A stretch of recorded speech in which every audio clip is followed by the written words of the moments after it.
Good afternoon and welcome to another edition of Inlandia Literary Journeys.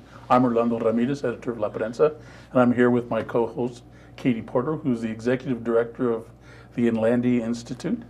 Today we have two guests, a poet and a photographer who've collaborated on a book that is called Vital Signs. And over here we have Juan Delgado, the poet, who is a professor at Cal State San Bernardino, as well as Thomas McGovern, who's also a professor over there. Tell us about, how did this start? Did it start with your photographs? Yeah, it did. I guess I would just say that Juan and I had been wanting to work together for a long time. And so since about 2006, I think, I started photographing the beautiful hand-painted signs and murals throughout San Bernardino and vicinity. And as that progressed, of course, I was getting what I thought was a pretty substantial body of work.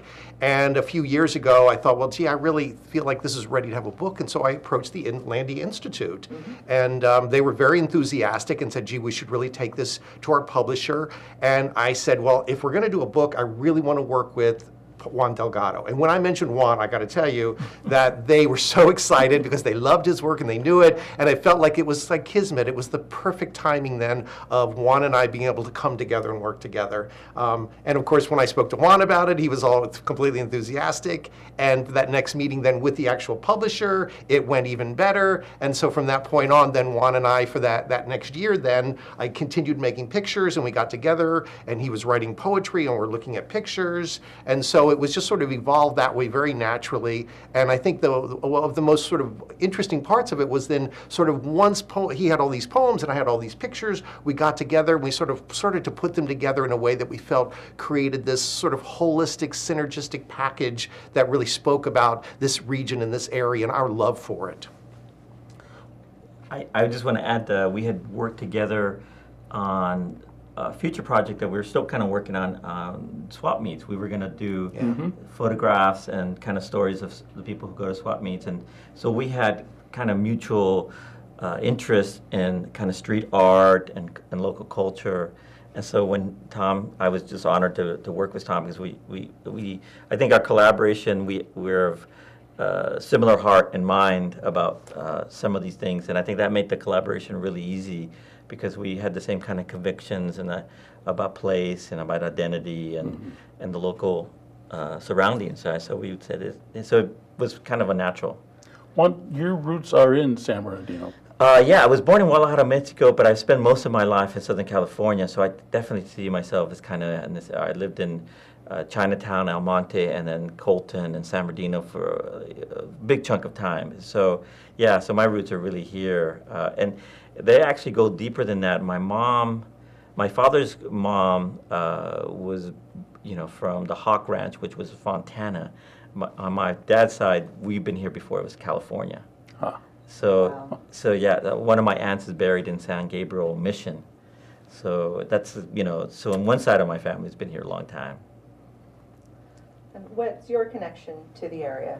Well, I'm a New Yorker, and I came out here in '97 to do graduate work, and then was fortunate when I left graduate school to be hired at Cal State San Bernardino. And I've been a photographer since the late 1970s and done numerous sort of long-term projects. I'm always interested in making pictures about things that are close to me. I'm the only photographer you're going to find who is not interested in traveling, going to exotic, faraway places and meeting, strange and exotic people to take pictures of. I just walk out my door and I look around and I think, oh my God, there's these amazing things. So in New York, I had many friends that had AIDS that passed away, and so I did a long-term project on AIDS. And when I came out here in San Bernardino, I immediately just looked around and said, this is such a cool place. And I did a 5-year project on pro wrestlers in San Bernardino, the School of Hard Knocks, which is another book I have out. And then seeing these beautiful hand-painted signs and murals really captivated me. And of course, again, being an East Coaster and you move to the West Coast, this is intensely beautiful light, that beautiful intense light, that beautiful blue sky, that wonderful melding of Hispanic and Anglo cultures that come together here that I was terribly moved by. And of course, the hot weather too. There's just something about that intense heat that I happen to love also. And so I was really inspired by all those things. And as a photographer too, one of the driving forces for many of us photographers is this idea of of pointing at something and saying, this is important, we need to look at it. You'll notice a lot of the pictures, if you know that location, you maybe have driven by it and you maybe barely notice the place because you're driving in your car or something like that. And some of them are in funky neighborhoods. Oh, you're scared to get out of the car or something.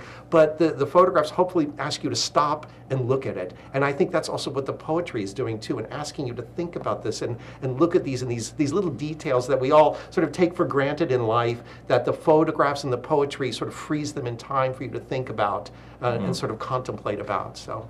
Yeah, it's really amazing because those landscapes in New York and Southern California are, I think, very different. Yeah. And I'm so glad that you mentioned about, just focusing on the area right around you. Yes. I mean, that's what the Inlandia Institute is all about, celebrating this area, not traveling outside, because there's so much here to celebrate. And the fact that you are recording these murals and hand-painted signs forever in this book, because it's my understanding a lot of them are getting painted over. Yes, I have to tell you, and what I had already started the project, and it was a Cinco de Mayo, and I thought, oh great, I'll go down to the Tigre Market, which was right by the train station in San Bernardino. And as I pull on the 2nd Street there, it was like, oh my God, this place is gone. It was completely gone. The building was obliterated. Yeah, it's a There was great no store. There was no rubble even there, and it had Wow. wonderful murals, and it frightened me. It really, and it's like it reminded me once again as a photographer that not only am I about pointing at things and saying this is important, but it's also about preserving things.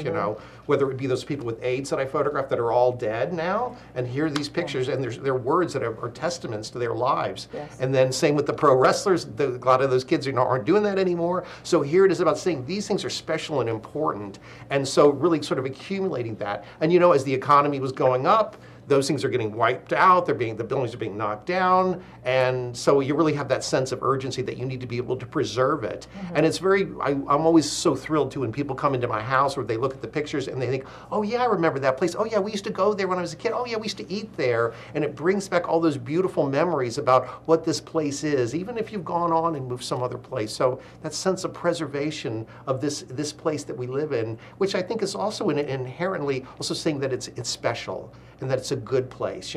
So many people want to run away from here and go someplace maybe wonderful. Yeah, LA, Chicago, New York, fabulous places. Yes, go, be there. But, there's also something very special here. As I said, I walk out my door and I see beautiful, interesting things every single day. And for me, that story of El Tigre Market was a beautiful market, but it has social political context too. I lived for about 18 to 20 years on G Street, right next to E Street, and there was a market there on E Street and Marshall. And what happens in tough neighborhoods, the markets go away, the supermarkets go away, kind of undercutting the choices families have about fresh vegetables or options about food. So that El Tigre Market had a bakery, it had it had the whole works. And so where do people go that are kind of, economically bound or don't have options? So to me, it had also social political context of, it's not only a cultural center representing that area, but it also kind of an important resource. And when that's gone, and you see that across America in tough neighborhoods, for a number of reasons, for crime, for economic issues, grocery stores will go, and then what happens is you'll get the convenience store that has very limited choices of fresh vegetables. And so for me, that was one of the, I lived with that part of a market leaving a community in the wake of that. So, as you approached the writing of this, was this something where you wrote directly to the photographs, or was it that you were pulling from your own experiences and then seeing what fit? Right, that's a good question. I had written about 10 poems that we had originally sent to Hede as a proposal, and that had came out of the swap meet collaboration and some of the photographs. And there was, I think the El Tigre was on there that we had done that. And then so I started thinking about what I wanted to write about. And of course, having long conversations with Tom, and one of the things that Tom was teaching me through his photographs was he would always have the photograph and be very beautiful, but there'd always be an image of grass or a chain link fence or weeds. And so I love that kind of juxtaposition of a kind of hardship, the beautiful sun, but also could be very harsh. You had weeds and grass, so you had debris. So he said, what does debris mean to me? What do these weeds mean to me? So the book has a lot of poems with references with indigenous plants that like verdulagas. Yeah. That we grew up with verdulagas, which was kind of like for me the hamburger helper, right? Which was is something that went well with everything, but most people would see it in a parking lot and think it was a weed, right? Yeah. And it's an ancient herb from I don't know exactly where it comes from, but it's an ancient herb. Yeah. It's been around a long time. So that became like a metaphor, wild mint, all these other dandelions.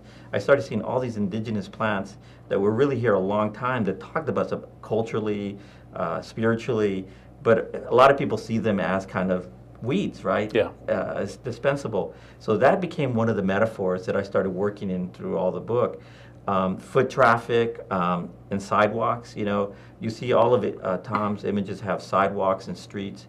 So I think one of the issues for me writing about home, that I took the metaphor that it was going home is always a journey that you never come to, you never finish. The kind of nomadic spirit, and he's a New Yorker. And so I'm always thinking, even now I'm here, I'm always constantly renewing my sense of what it means to live here. And his photography got me to re-see things that had become invisible. There are some of these murals, or like I remember a story once, an incident that happened to me. I was on the freeway, the 10, and I saw the whole line of palm trees with a backdrop of snow mountains, and I go, oh, how spectacularly beautiful. But those palm trees had been invisible to me on that freeway for so many years. And so that's what I mean, that pilgrimage that you never quite get there. You're always constantly rediscovering your home. And Tom's artistic view of those things was like a joy to see again, right? And to sometimes get away from just seeing the social political, the blight, the darkness that our city has faced, is to see the beauty in it. So that renewal was one of those journeys. So, and I looked at other artists that wrote about the regional place and then became models. Larry Kramer, John Clare, who was considered the first peasant poet, Jorge Taller. So I looked at some poets who were really always ingrained in their sense of home and place and what it meant to them, and I studied them. And there's the details too, that I found throughout the poetry that I was sort of sucked in by, because of course my photographs are full of details. And what makes the poetry and the photographs, I think, powerful at best, is when you start to really you look at and you see all those details and you put them together into these stories. One of the things that I'm fascinated with are the gum dots on the sidewalk. You was walking on the sidewalk, there's a million little dots, and it's like, how many kids have spit their gum out on that sidewalk in front of that grocery store? Thousands and thousands. When you look at the parking lot, all those stains on those parking lots, those are hundreds of thousands of cars that have been there. Those are the traces of all those people that have been there. It really is embedded in the history, is embedded in those gumdrops or in those spots, or in those weeds that Juan is pointing out coming up. And so, we look at the picture where the big sweep of the poem maybe has a certain sensibility, but each medium is full of these little details. And I think that's part of the role of us as artists, is to really sort of revel in those details and remind us, we all have busy lives and we're driving by, we don't got to stop and look at everything, but hopefully part of the power of the artwork is to bring us the attention to those details. I mean, he just throughout, you were asking earlier before we started recording, is there any arcs? And I think one of the arcs, of course, is for me, that vegetation I talked about. But the other arc is junk stores. Yeah. Tom is a big junker. He's a big thrift. He's always, collecting good deals or looking for the best deal. And I love to junk too, right? And so that became also another metaphor for our sense of place, right? That I thought of junk stores as kind of the old outpost stores, where I remember in my neighborhood, you can go to a junk store and set up your house. Yeah. You can get your furniture, your kitchen stuff, you name it. Everything you need, you can go to junk. And so it's kind of that pioneer store that you can go there. And what I loved about it, the book, the imagery, is this idea when you go to a junk store, a thrift store, that you look at objects and they have new biographies, they have new lives, they get resurrected, right? And the other side of it is you look at something and it takes you back somewhere, but it's also something in the present, right? It's going to be useful in the present.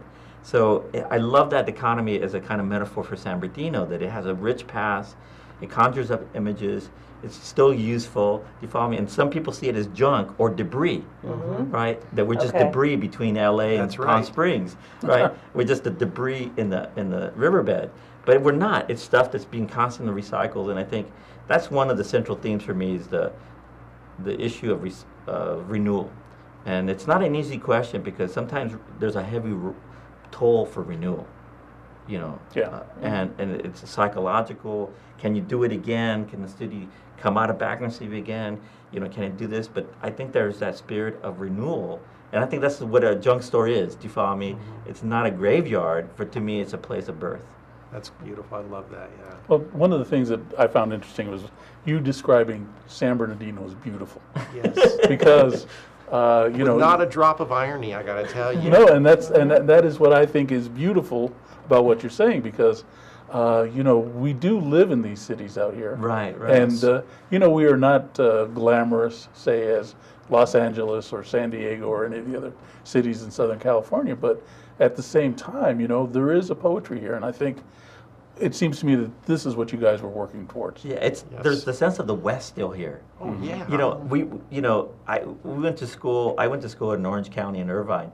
There's no way you can paint a 100-foot wall with anything you wanted at Irvine, let alone paint your own house door, right? We go to neighborhoods where people are painting these cinder block walls.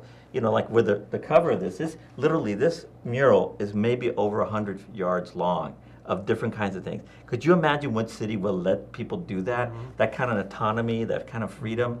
So there's a sense of like maybe people don't care about us, but that gives us a lot of freedom. You know, and we love that kind of sense of right. freedom. Anybody can wear anything they want. You know, paint the color of the house they want. You live in neighborhoods where someone can pick their house pink. Yeah. Right? Yeah. And we also know neighborhoods where that's not possible. All right? And so I think there's some beauty in that. But I just want to say something about Tom that is just a joy. I remember when you go to the desert and someone maybe from New York and says, this is a wasteland. But then someone who's lived there can point to all the color, all the little vibrancies of things, all the life that the desert represents. And I think every time I'm with Tom, he's saying, oh, look how beautiful that is. And I go, what?